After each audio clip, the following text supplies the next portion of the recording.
Un esam atpakaļ sastrēguma stundas studijā un diskutējam par skolotāju algām. Vai šeit izskanējušie priekšlikumi jums liek cerēt uz to, ka nākotne būs saulaināka, ka ir gaisma tuneļa galā? Labvakar, mans vārds Modri Jansoni. Esmu Līsdas eksperta vispārējās izglītības jautājumos.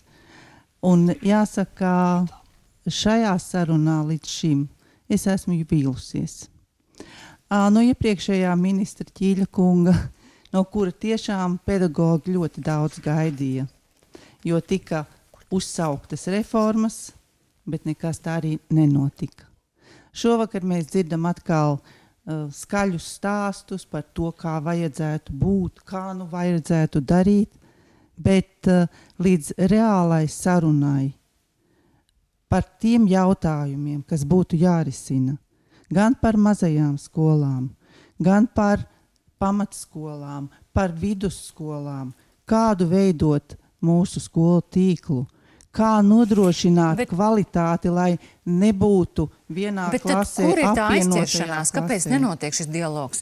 Izglītības ministrijā, nezinu, nedara savu darbu, vai kur ir tā problēma? Līdz šim mēs dzirdam solījumus. Bet jūs gribat kaut ko vairāk? Tieši tā. Labi. Visi pedagogi gaida kaut ko vairāk, reālu risinājumu tai vai citai problēmai. Paldies. Jānis Rāzna, vienmēr smaidīgs ar retiem izņēmumiem, aktīvi dzīvesveida piekritējs un reizē arī valsts pārvaldes entuziasts.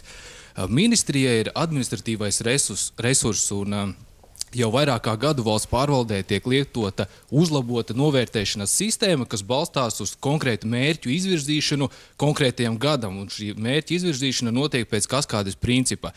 Ministrs, sekretāri, departamenti, daļas, padotības iestādes. Un man ļoti gribētu zināt, vai visi izglītības sistēmā strādājošie zina, kādi ir ministrijas mērķi. Un ja gadījumā tas ir atalgojuma palielināšana skolotājiem, tad vai viņi ir gatavi par to iestāties un gada beigās arī atskaitīties, vai šis mērķis ir sasniegts. Un ja viņš nav sasniegts, vai ministrijas augstākās amatpersonas ir gatavas saņemt par to sliktu vērtējumu? Paldies. Labvakar. Droši aplaudējiet, jums, es saprotu, patīk komentārs. Jā. Esmu Uzvaras vidusskolas vēstures sociālo zinību skolotāja no Bauskas novada, un klausoties šeit runas, radās tādas pārdomas par divām problēmām. Viena – ēnu izglītība. Varbūt, manuprāt, ēnu izglītība ir populāra Rīgā, lielajās pilsētās. Ēnu izglītība tas ir kas, kad tas ir nemaksājot nodokļus, skolotāji piepelnās. Bet lauku novados, lauku vidusskolās, mazajās skolās, strādājot 40 gadus skolu sistēmā, skolā, ļoti, ļoti reti esmu dzirdējusi par piepelnīšanos šādā veidā. Tā kā tas varētu būt vairāk attiecināms uz Rīgu. Rīgas slimība tā ir, jā. Nevis laukos. Un līdz ar to arī laukos būtībā savā jomā skolotājam, kurš ir ar 2, kā jau minēju, vai 3 izglītībām, vēl maģistrs būtībā savā nozarē, ir ļoti grūti piepelnīties. Otra problēma, kas mani nodarbina pēdējā laikā, jo arī šeit sēž pietiekami daudz skolotāju, kuriem ir jau pietiekams darba stāžs, un īstenībā jauno skolotāju ienākšana skolā. Es negribētu teikt, ka laukos jaunie skolotāji skolās neienāk. Es strādāju 2 skolās, un abās skolās ir jaunie skolotāji, bijušie absolventi. Viņus labi, draudzīgi uzņem vecākie skolotāji, bet problēma ir tā, ka viņiem ir maza slodze, maza alga, un bieži vien viņi ir iegājuši darbā bez izglītības, mācās neklātienē, pedagoģiju, un man būtu tāds ierosinājums, vai nevarētu domāt par to, ka šiem skolotājiem varētu sekt valsts kādu daļu no mācību maksas, jo viņi maksā pilnu maksu. Ja viņi neklātienē mācās, jā. Jā, ir runa par neklātniekiem. Paldies. Man vēl viens jautājums ir, ko nozīmē tā zilās lentītes, kas jums ir piespraustas vairākiem klāt? Tā nozīmē to, ka pirms 2 dienām mēs bijām atbalsta akcijā šeit Rīgā. Tad tas liecina par šo te protesta, par piedalīšanos protesta akcijā? Jā, tas par to liecina. Paldies! Es esmu Linda Erdmane, es esmu no Inčukalna novada, Vangažu pilsētas pirmskolas izglītības iestādes Jancis. Te jau kolēģi pieskārās problēmai jaunajiem pedagogiem. Man interesē, vai tajos 3 izstrādātajos jaunajos modeļos būs arī kaut kas paredzēts, kāda atkāpe, lai integrētu jaunos pedagogus vairāk skolās? Jo šobrīd nav nekādas motivācijas jaunajiem pedagogam iet skolā, jo viņam ir viszemākā alga. Viņam vēl nav kvalifikācijas, visādas pakāpes. Jā. Un arī jaunajiem pedagogam nav apgādājumu, līdz ar to viņam ir lielāki nodokļi no algas nost. Paldies! Druvietes kundze, jā, par jaunajiem pedagogiem, kas arī, protams, ir ļoti cieši saistīts ar skolotāju atalgojumu. Nenāk jaunieši uz skolām? Mēs drīkstētu vispirms atbildēt uz iepriekšējiem 2 jautājumiem. Tātad Rāznas kungam. Stratēģiskais pamatojums ir sniegts izglītības attīstības pamatnostādnēs, ar kurām ir aicināti iepazīties visi pedagogi. Arī pašreiz notiek apspriešanas posms, kurā var izteikt savus piezīmes un aizrādījumus. Un valdība strādā saskaņā ar valdības deklarāciju, ir izstrādāts detalizēts rīcības plāns, un šai valdībai tas ir tik apjomīgs, kāds iepriekšējām valdībām nav bijis. Katram plānam ir atbildīgais, katram punktam ir izpildes termiņš, varam sekot līdzi. Un varu teikt, ka visi tie darbi, kurus uzņēmās šī valdība 23. janvārī, pašlaik tiek pildīti. Tas attiecas arī uz šo pedagogu darba samaksas jauno modeli. Termiņš ir 31. mājas, tad arī tas būs. Un runājot par... Nē, sekundīti, tad Rāznas kungs saņēmāt atbildi? Protams, īsti nesaņēmu, jo mēs runājam, valdība strādā, ministrija strādā, bet es saku, ka tieši ministrijā katram ierēdnim ir savi mērķi, kas ir jāizvirza, un viņi ir kaskādas principā jāizvirza no ministra mērķa un no tātad valsts prioritātēm, kas tiek noteikti izglītības sistēmā. Tas, ko jūs tā kā mājat, ir tas, ka ministrija īsti labi nestrādā vai nav motivēta? Tā varētu to interpretēt, bet es gribu teikt, ka katram cilvēkam ir savi mērķi, par ko viņam ir jāatskaitās, un nedrīkst teikt, valdība strādā, mēs strādājam. Man, piemēram, arī ir izvirzīti konkrēti mērķi manā darba vietā, par kuriem man būs gada beigās jāatskaitās un tiešiem vadītājiem. Un, ja es to nebūšu izdarījis, man būs slikts vērtējums, un to es negribu, tāpēc es cenšos. Labi, paldies! Jā. Par visu, kas notiek ministrijā politiski, protams, atbild ministrs, bet katram ministrijas darbiniekam ir amata apraksts, ir stingri noteikti pienākumi, un departamentu direktoru uzdevumos ir šos pienākumus kontrolēt. Jūs jautājat par iespēju skolā iesaistīt jaunos pedagogus. Šeit mums ir jādomā pirmkārt par to, kā mums nodrošināt speciālo pensiju schēmu pedagogiem ar vairāk nekā 30 gadu darba stāžu. Kopā ar arotbiedrību mēs jau esam iezīmējuši pirmās aprises šādai speciālo pensiju schēmai, un darbs turpinās, pagaidām gan attiecībā tikai uz pirmsskolas speciālās izglītības un sporta skolotājiem, bet tas tomēr nodrošinātu arī šo pedagogu attaudzi un novērst izdegšanas sindromu. Tādu jaunu augstskolu beigušu 24-gadīgu, 5-gadīgu jaunu skolotāju, viņu nemotivēs jūsu pensiju schēmas, kas būs tikai vēl kaut kad tālā nākotnē. Vienkārši tajās kategorijās vēl tādā vecumā nedomā. Viņu motivēs iespēja strādāt noteiktā skolā, jo daudz vēlas atgriezties skolā, kur viņi savulaik ir beiguši, bet šajā skolā nav vakanču. Un šis ir viens no veidiem, kā mēs varētu nodrošināt optimālu pedagogu vecumu struktūru un attaudzi. Runājot par jaunajiem pedagogiem, es atzīstu, ka šeit tik tiešām ir problēma. Jaunajiem pedagogiem mēs nodrošinām kredīta atmaksu, ja viņi ir ņēmuši kredītu, bet es vēlreiz gribu atgādināt, ka es stingri iestājos par valsts finansējumu studijām 100% apmērā, un es ceru, ka tuvākajā laikā mums pilnībā tiks atrisināt jūs minētā problēma par maksas studijām. Kredīta dzēšana ir iespējama, bet vai arotbiedrība piekristu, ka mēs jauniem pedagogiem maksājam vairāk nekā pedagogiem ar pieredzi, par to es stipri šaubos. Bet tad rodas jautājums. Jūs sakat, vecajiem pedagogiem būs, kā saka, šī schēma, par kur jūs runājat. Šobrīd virs vecāk par 50 gadiem ir 40% no visiem skolotājiem. Es sarēķināju pēc un līdz 30 gadiem ir tikai 11%. Tad skaidrs, ka skolotāji novecoja, tā var teikt. un jaunie nenāk. Tad ir jautājums, katru gadu pedagoģijas augstskolas fakultātes beidz ļoti daudz skolotāju. Viņi līdz skolām nemaz nenonāk. Tad kāpēc jūs tērējat, piemēram, lielu naudu, lai izglītotu nākamos pedagogus, ja ne viņiem ir kur palikt, ne viņi arī ir motivēti iet uz tām skolām strādāt? Es pašlaik redzu vairākus risinājumu variantus šai problēmai. Viens, protams, ir vidusskolu absolventu motivēšana studēt pedagoģiskās specialitātes, un tādēļ, ka tas ir viņa aicinājums, nevis tādēļ, ka tur ir mazāks konkurss uz valsts budžeta vietām. Otrkārt, stiprināt pedagoģiskās prakses, lai šim absolventam būtu skaidrs priekšstats par darbu skolā. Treškārt, mums, protams, ir jārunā par pedagoģu darba samaksu, kas nav motivējoši, un ceturtkārt, tomēr ir šī vakanču problēma. Latvijā, ja nemaldos, mums pašreiz ir mazāk par 177 pedagoģu vakances. Un lūk, šeit arī ir atbilde uz jautājumu. Es uzskatu, ka tas ir maz.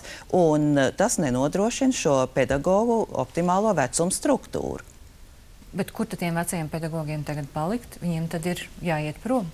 Lūk, tieši tādēļ dažās nozarēs tiek piedāvāta šī speciālo pensiju schēma, un es gribētu teikt, ka pedagogs var veikt savus darba pienākumus arī 60 un 70 gadu vecumā. Šis ir atkarīgs no katra cilvēka individuālajām iezīmēm, un skolā jāatrod vieta jebkuram, ja viņš spēj izpildīt noteiktus kritērijus.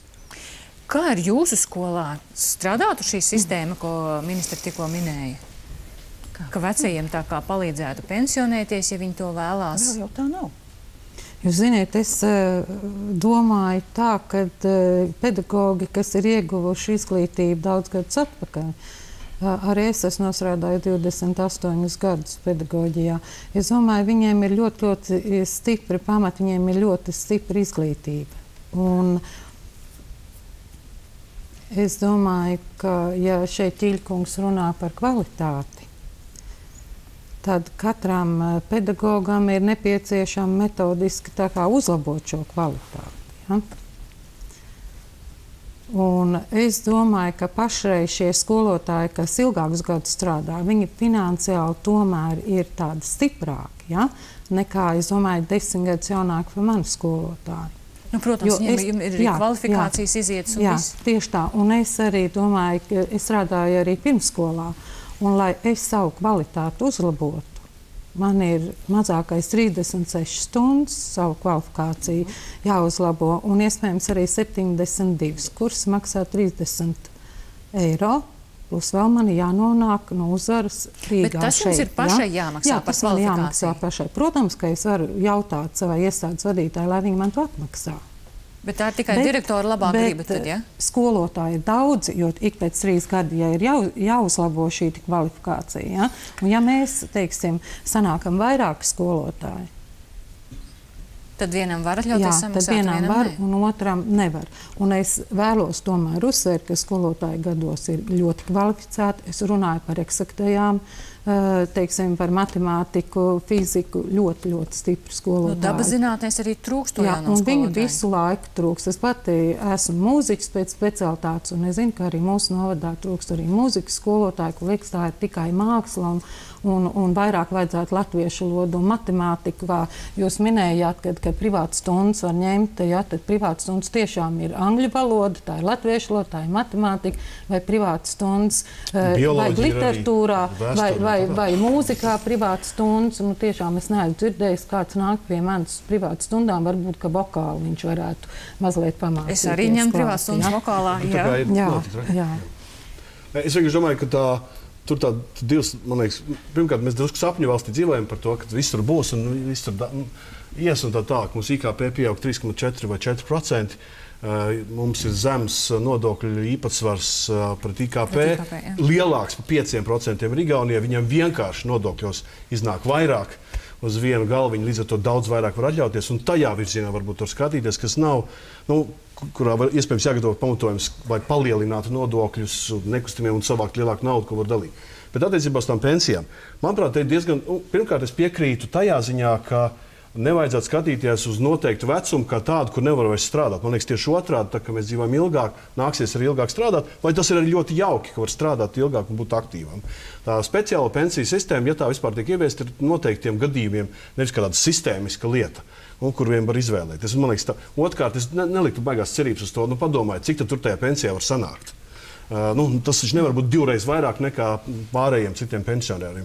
Un tas var sanākt diezgan tā nepatīkam, ka tā pensija izrādīsies mazāk nekā turpināt strādāt. Par to drusku vajag padomāt. Attiecībā pret laukskolām, cits starpā tā privātstundu lieta ir arī Liepājā un Valmierā un Ventspilī. Mums ir pētījumi, tur diezgan apjomīgi. Bet tas ir pārsvarā pilsētās. Bet pagaidiet, tur ir vairums no skolotājiem, vairums no skolniekiem. Un no vairums no maksātspējīgiem vecākiem. Ilze, mazajās skolās ir 10 000 skolnieku.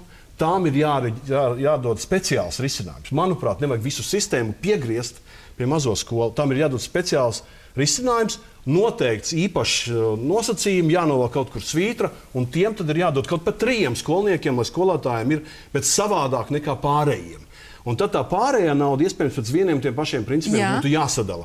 Un tad jauniem skolotājiem, manuprāt, ir tas, ko dara citās valstīs. Atsevišķi nodala speciālu bonusu sistēmu, kuram ir terminēts laiks 2-3 gadi. Un tas ir tas, ko tas jaunais pedagogs dabū. Viņš zina, ka vai viņa, ka tālāk viņam ir. Bet par to savukārt ir līgums, ka viņš pēc tam vēl strādā. Tur var atrast tos risinājumus, kas piesaista jaunos, plus vēl, protams, kredīta atmaksas. Es gan atkal nezinu, kā valsts nomaksās visas studijas, kas būs motivācija iet uz skolām. Notestēsim šo te ideju, ko jūs sakat, ka atsevišķu sistēmu tad izveidot mazajām skolām, nevis reformēt pilnīgi visus un censties izveidot, kā saka, sistēmu, kas pilnīgi visās skolās, visus skolotājus apmierina. Jā, bet viens no risinājumiem attiecībā arī uz mazām skolām, ja drusiņi es pašķitinu atpakaļ, kā teica par to, ka skolotājs skaits ir jāsamazina. Viņi var samazināt tikai reorganizējot vai likvidējot skolas. Tālāk valsts uzstādījums, ka mums ir tomēr jāsaglabā mazās lauku skolas. Tātad mēs šeit jau nonākam pretrunā ar to, ka mēs reorganizējam, likvidējam, bet gribam saglabāt. Bet, lai mēs saglabātu tās skolas, kas mums vēl ir saglabājušās, tad vajadzētu varbūt domāt par šo teritoriālo koeficientu, kas šobrīd ir šis 1,3 uz tām vietām, kur ir 0,5 skolēni uz 1 kvadrātkilometru. Kas ir 1,3, 0,5? Tas ir 0,5 skolēni uz 1 kvadrātkilometru teritorijā. Tas ir ļoti, ļoti maz bērnu tajā kaut kādā apvidū. Jā, bet, teiksim, ir arī pierobežu. Un es teiksim savu teritoriju. Mēs esam pierobežu, mēs esam tieši Lietuvas robeža. Mums ir vesela josla, veseli cik tie grādi nogriezti no tā, ka mēs varētu no visām pusēm dabūt sev bērnus, lai cik mēs kvalitatīvu izglītību nodrošinātu. Bet mēs esam pierobežu, mums vajadzētu tos skolas saglabāt, jo šobrīd ir apdraudēta arī mūsu varbūt vienīgā vidusskola, kur iet runa palielināt skolēnu skaitu lielāk par 8, teiksim, lauku vidusskolas klasēs. Mums ir 8, tas mums šobrīd ir optimālais skaitlis, ar kuru mēs arī varētu šo vidusskolu saglabāt.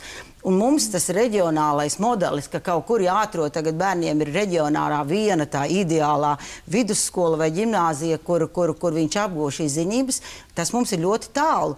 Tāpēc nolikvidēt atkal kaut ko, tas nebūtu prāta darbs, tāpēc, ka palielināsies skolēnu skaits. Varbūt arī šīm... Jūs domājat, ka apvienojot skolas palielināsies? Nē, noteikts, ka vidusskolas klasē minimālais skolēnu skaits klasē ir, teiksim, 15. Viss. Šobrīd tie ir 8 bērni, bet iet uz to, Druvietes kundze var pateikt, cik tur tālu tas ir tagad ticis ar tām vidusskolām, bet iet uz to. Un varbūt tās tādām vietām, kur ir šādas, kad ir tas teritoriālais koeficients, varbūt tas varbūt 0,5 nebūtu tas skolēnu, bet 1,5. Patiešām vidusskolām ir jābūt pilnīgi, kā saka, visos novados, pilnīgi visur, pat tad, ja nevar savākt to klasi vai, piemēram, tos 8 vai 15 skolēnus.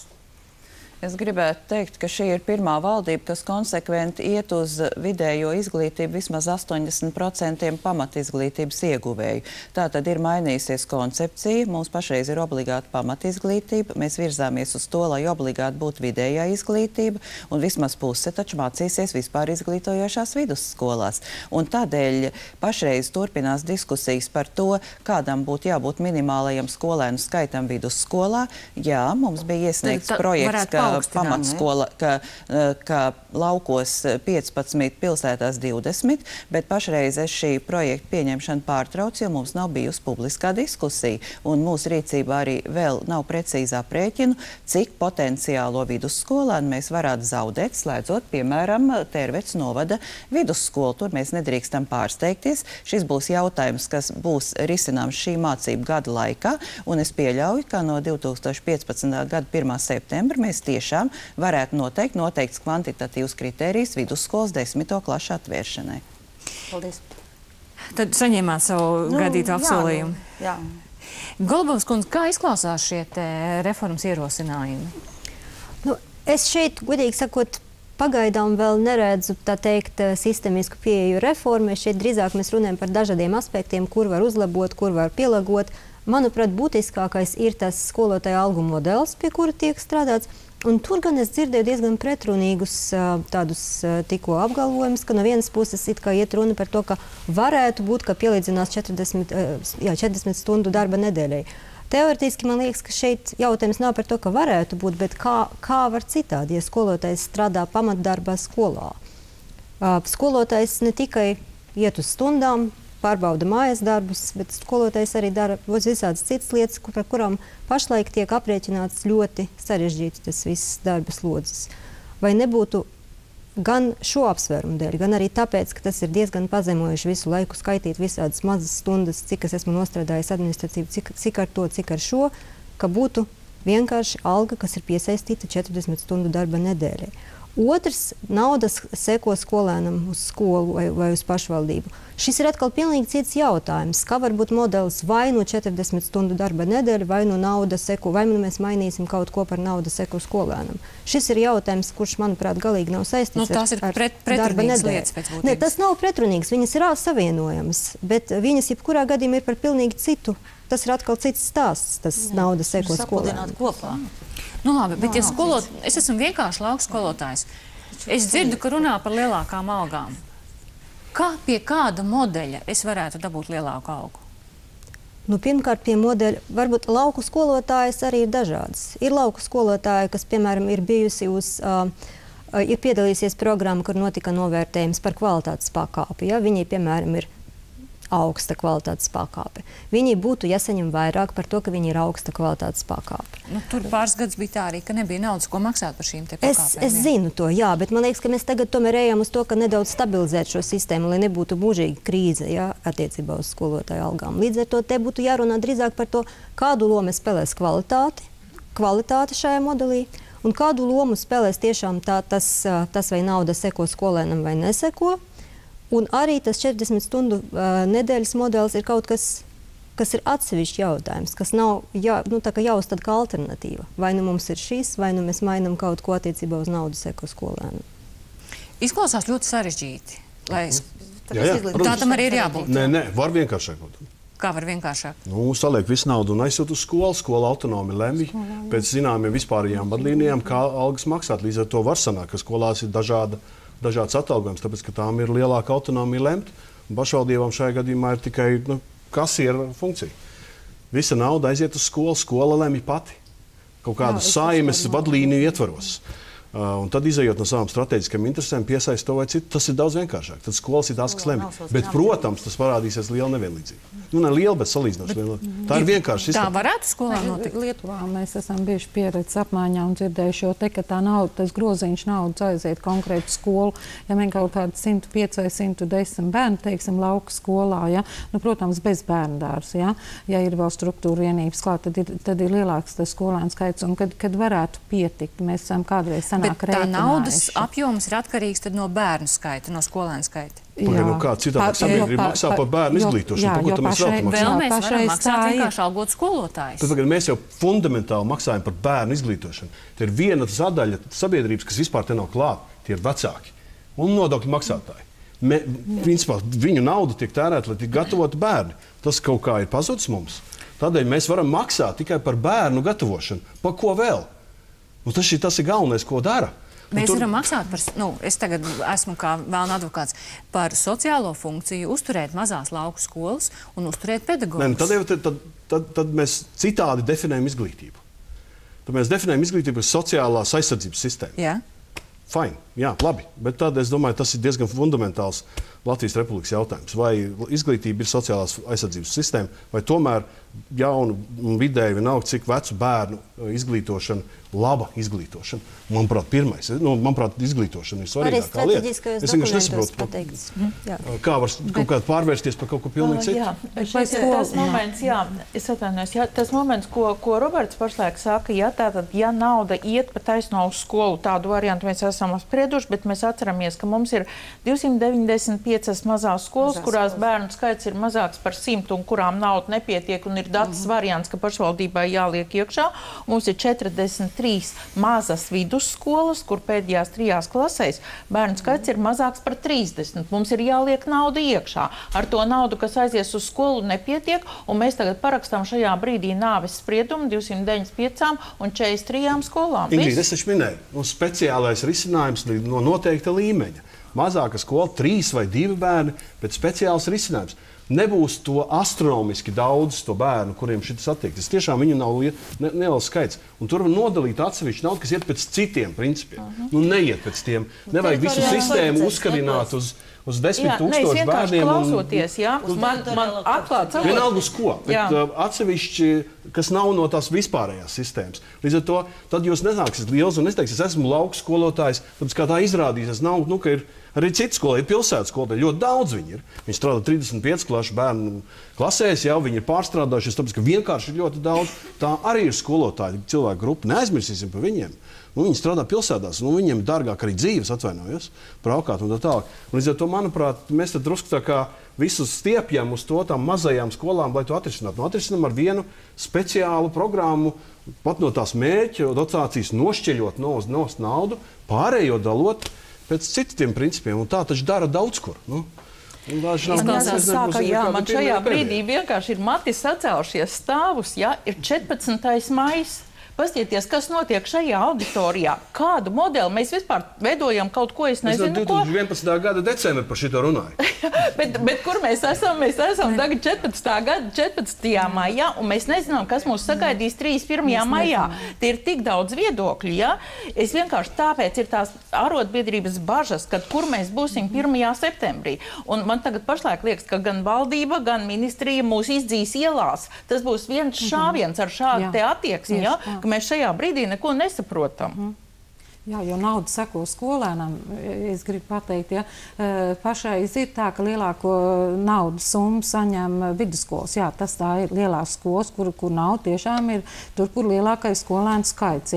Un līdz ar to mazās skolas ir ieguvējas. Viņas ir ieguvējas, jo lielās skolas visu iztērēt nevar, un mazajām skolām tomēr pašvaldība dala. Ir tā, vai ne? Mums nesanāk. Es tā saku, Mums tā vidusskola, kas ir viņai tik vien kā pietiek sev, un tad mazām ir jādod klāt. Jā, bet tomēr ir pilsētās lielās skolas palīdz mazajiem. Tur, kur, teiksim, ja viņi tā draudzīgi to visu vienojās un tā notiek.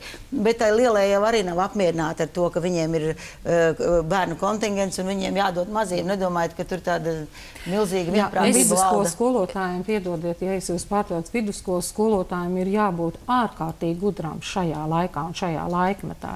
Gan IT tehnoloģijās, gan arī visādi citādi, viņam vispusīgi jābūt attīstītam. Un līdz ar to, ka vidusskolas skolotājs pieprasa vairāk. Tuvojas beigām, es vēl gribu atgādināt, mēs skatītājiem uzdevām jautājumu, vai ir jāpalielina atalgojums skolotājiem? Jā, atbildēja 54% un ne 46%. Tā ir īstenībā interesanta proporcija, jo tad, kad mēs prasījām, vai ir jāpalielina aizsardzības budžets, tad bija daudz vairāk atbildētāji. Tā kā es pieņemu, vēl skolotājiem ir diezgan daudz, kā lai saka, jāveic pārliecināšanas darbs, lai sabiedrība saprastu, ka patiešām tās algas ir jāpalielina. Bet jūs teicāt, ka nav skaidrības par to, vai tas nozīmē, ka mēs septembrī varam sagaidīt skolotāju streiku? Es domāju, ka jā, šajā situācijā es domāju pilnīgi. Jo mēs pašlaik nesaprotam, pēc kāda modeļa mēs tā kā tagad veidojam, par ko mums vispār jādomā. Mazo skolu programma nav, tagad parādās visādas versijas. Nu, man pilnīgi jāliekas aizvien vairāk un vairāk. Labi, mīļie skolotāji, jums kam ir zilās lentītes, jūs bijāt tagad pirmdien protesta akcijā, jūs atbalstījāt to. Vai jūs būtu gatavi rudenī iet streikot? Jā? Jā. Ja mēs neredzēsim nekādu redzējumu uz priekšu tuvākos gadus, kas mūs motivētu vairāk strādāt, tad es domāju, ka jā. Es gribēju teikt, ka mums visa centrā tomēr ir bērns, un jebkura skolotāja uzdevums ir dot kvalitatīvu izglītību bērnam. Un algas paaugstinājums ir vajadzīgs arī uz vienu iemeslu, lai skolotājiem nav jāstrādā 36, 38, 40 kontaktstundas. Iedomājieties, jebkurā citā darbā šīs 40 kontaktstundas no ofisā iestādē, tur var paelpot kafiju, padzert vēl kaut ko. Skolā kontaktstunda tas ir pilnīgi kas cits, kas sēdēt ofisā. Protams. Un šobrīd skolotāji strādā 40, es dzirdēju arī 60 stundas, viņš pat vakar skolas pa dienu, un aizvien iemesla, lai viņš savāktu to naudu, ko pieminēja Ķīļikungs. Pavisam īsi jautājums, Druvietes kundze, mums ir jābeidz jautājums. Vai esat gatava skolotāju streikam rudenī? 31. maijā mēs vienosimies par modeļiem, kur izstrādē ir aktīvi piedalīsies gan arotbiedrība, gan arī pašvaldības. Šo modeli saziņā ar skolotāju profesionālām organizācijām mēs aprobēsim nākamā gada laikā. Šī gada saistības ir izpildītas, tātad es neredzu pamatu, lai mēs jau tagad būtu pārliecināti, ka valdība neradīs naudu 15. gada budžetā. Paldies! Uz šīs nots mēs arī šovakar beigsim. Kā dzirdējāt, tad Izglītības un zinātnes darbinieku arotbiedrība tomēr nopietni apsver domu par streiku. Ministrija domā, ka viss tiks izdarīts un streika nebūs. Kā lietas attīstīsies, vai skolotāji tiks vismaz pie konkrēta apsolījuma par lielāku algu, to rādīs visticamāk laiks. Uz redzēšanos!